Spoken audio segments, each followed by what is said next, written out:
done. Trump 2020. Trump 2020. All right, well, I'm not gonna get into too much. I've been following a YouTuber called How to Hunt .com, bear stories, everything. We're gonna get into it so we have enough time to watch it. So let's go.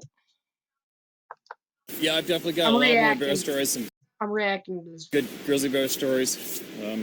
Unfortunately, I have a whole bunch more Sasquatch stories.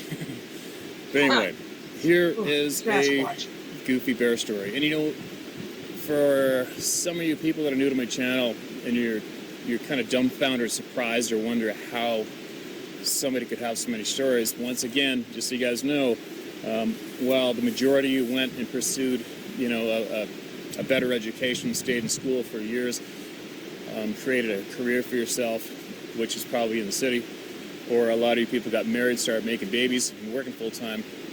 While you guys were all doing that, I was running around the planet on full-time adventure, okay? And as far as stories go, there probably isn't one hunt in existence that doesn't create at least one or two great stories for anybody in this lifetime. And what's a hunt usually? A week? 10 days? And I have done a week to 10-day hunts dozens and dozens and dozens and dozens of times. So that is why there's no shortage of stories. Wow. No way. But anyways, getting back to this particular story, this is years ago. It was years ago. And, you know, it's a huge black bear story. It's a story about a huge black bear. I went to harvest with a friend of mine, childhood friend, who wasn't really that much of an experienced hunter. And we were hunting deer, steep mountains, steep coastal mountains, and I was solo the week previous.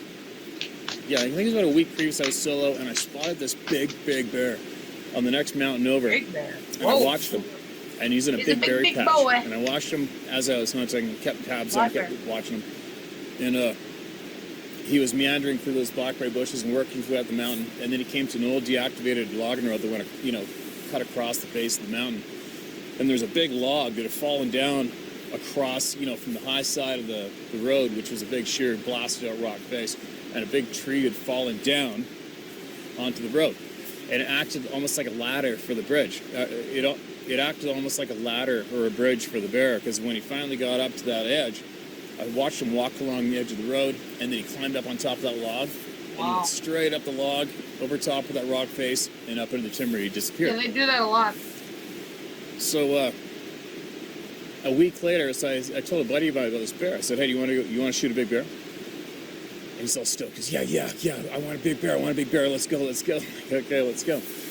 So he had an old 303 British, and at that time you were allowed to hunt with a full magazine, and those clips, they came with whatever you want to call it, clip, magazine. It came with 9 shots. I think it was 9 or 10 shots. Maybe it's 10 shots, so he kept one in the tube. And we went camping, and we went out there, and we got for first light, went deer hunting for first light, didn't see anything, didn't get anything. And then I said, "Oh, hey, well, let's go up and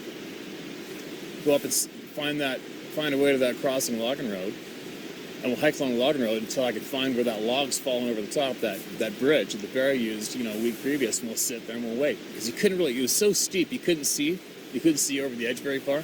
You couldn't see if he was down there in the slope anywhere. And we didn't see the bear previous to that either when we were hunting on the other side of the valley for deer. But anyway, so we're sitting there, and all of a sudden, boom, there's this bear. What? And here he comes. We were probably 23 or 24 years old. That is and I had left that's a monster bear. my rifle in the truck because, I mean, it was already, first light's gone, it's early season for deer. I know I'm probably not going to shoot a deer here because it's just not one of my spots, and I want to hold up for a big one. And he had the gun, and he had the bear tag, and I didn't see any need for it, so I left my rifle in the truck, and off we go. So we're just sitting there. So here comes the bear. So we look down, all of a sudden, boom, here's this massive black bear, and he's coming. And he slowly moves his way along the slope. Just come into sight, probably about 75 yards away. So my buddy, you can see he's starting to get adrenaline, like big time adrenaline. And we're looking down on an angle like this. And I looked at the stump. I can see with the game trail, this game trail he's consistently been using to hit this log. And you can see his dirty footprints on the log going up toward the logging road. And I look down, I see a stump, and the stump's about 20 yards in front of us, maybe 25. Jeez. And I said to my buddy, okay, wait till he's at that stump, and then I'm going to whistle, he'll stop, and shoot him right in the shoulder and dump him. And my buddy, he's breathing like he's going, it's so close. That's so close. That's so close. I'm like, dude, you've got the gun. You're going to shoot the bear. You want it, it doesn't matter. You settle down. Settle down. You got to make the shot. You like to settle down. So, I'm watching him, and his whole demeanor's changing, and there's nothing stopping. There's bears coming, he's coming, he's coming, he's coming. Oh, he's coming. He gets to about the 25-yard mark. I'm whispering my buddy to calm down. He gets to the stump. I whistle. He stops. He looks straight up at us. Looks at us. And my buddy pulls the trigger, and it doesn't do anything, because the bolt to the rifle wasn't seated perfectly. It was up a bit.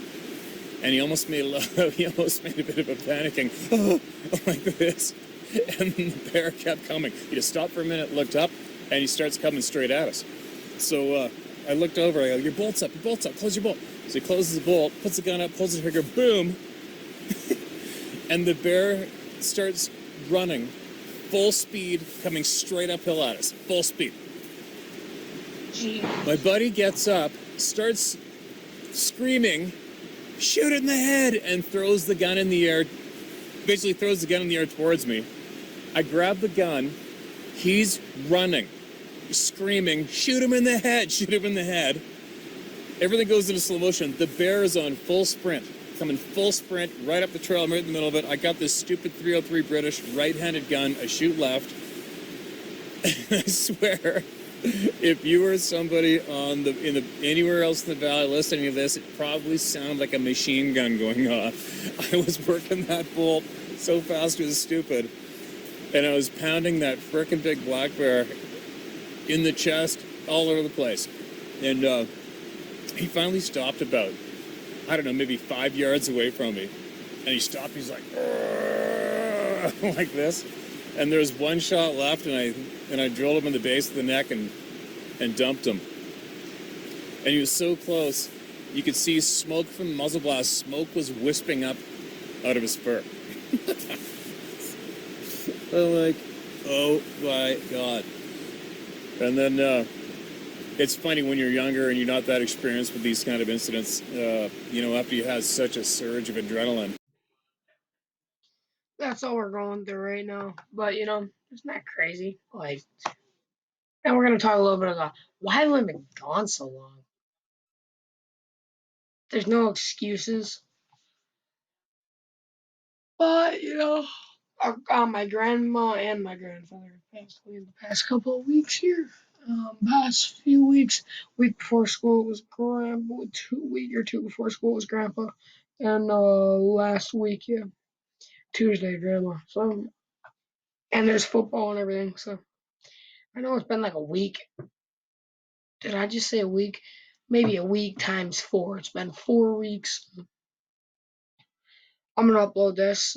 Go check out Steve's channel. Here it is. I'll leave a link in the description. Make sure you subscribe. I'm gonna subscribe as Bullet Courage Outdoors. And all right. So sweet. Had a little chat, and I gotta go do some stuff on my property. So bye.